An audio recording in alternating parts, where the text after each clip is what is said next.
Hello guys, welcome back to Commerce Springs को बिना कोई टाइम वेस्ट करते हुए शुरू करते हैं हमारे आज के टॉपिक से, जो कि है म्यूचुअल फंड्स। तो म्यूचुअल फंड्स बेसिकली कंपनी होती है जहाँ पे वो कहते हैं कि इन्वेस्टर्स को कि आप हमें अपना पैसा दो छोटे छोटे अमाउंट में, किसी जितना लोगों को देना उतना दे सकते हैं, फिर हम वो पैसे लगाएंगे एक बड़े शेयर खरीदने में या फिर अपने जिसमें भी वो चाहते हैं। क्योंकि ये जो म्यूचुअल फंड होता है ये मेंटेन किया जाता है एक्सपर्ट्स के द्वारा। जितना भी इस फील्ड के एक्सपर्ट्स होते हैं, मैनेजर्स होते हैं, इनके लिए मैनेजर्स रखे जाते हैं कि कौन सा शेयर अच्छा है या फिर हमें किस कंपनी में इन्वेस्ट करना चाहिए। शेयर्स भी ले सकते हैं लोग, डेट्स भी ले सकते हैं। बेसिकली इसलिए बनाया जाता है, सपोज कोई एक शेयर है 1 लाख रुपए का।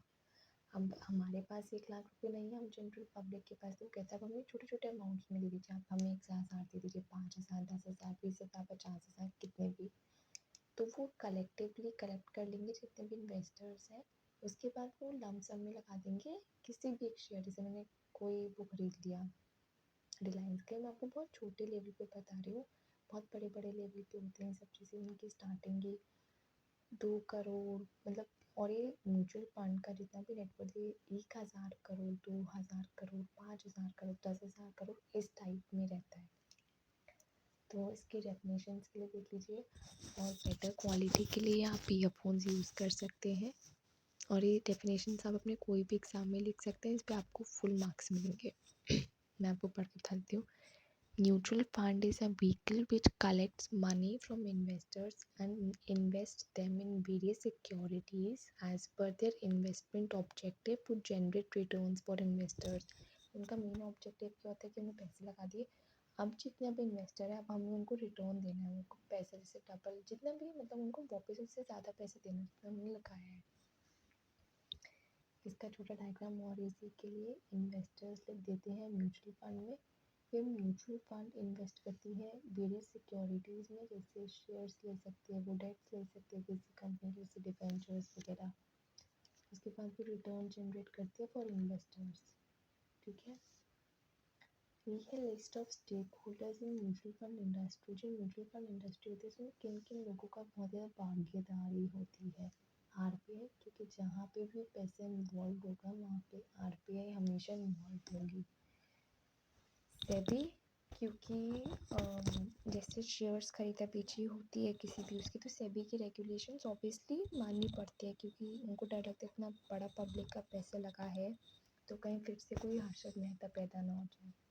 और ये हर्षद मेहता के बाद ही सेबी पावर में आया था, जब उसकी रेगुलेशंस को बहुत ही स्ट्रांगली लिया गया था, मतलब जब इस हर कंपनी को सेबी की रेगुलेशंस फॉलो करने पड़े थे। उससे पहले था, सेबी फॉर्म हो गया था हर्षद मेहता से पहले, पर ना उसके बाद उसको कंट्रोल नहीं था, मतलब वो किसी को ना सज़ा नहीं दे सकता था, किसी को पकड़ नहीं सकता था, मतलब चुप होकर देखते रहता था अगर कुछ गलत भी हो रहा है तो जब हर्षद मेहता का स्कैम हुआ उसके बाद ही सेबी फिर बिल्कुल पावर में आ गया। मिनिस्ट्री ऑफ फाइनेंस हमारी all India mutual fund association है सेल्फ रेगुलेटेड ऑर्गेनाइजेशन।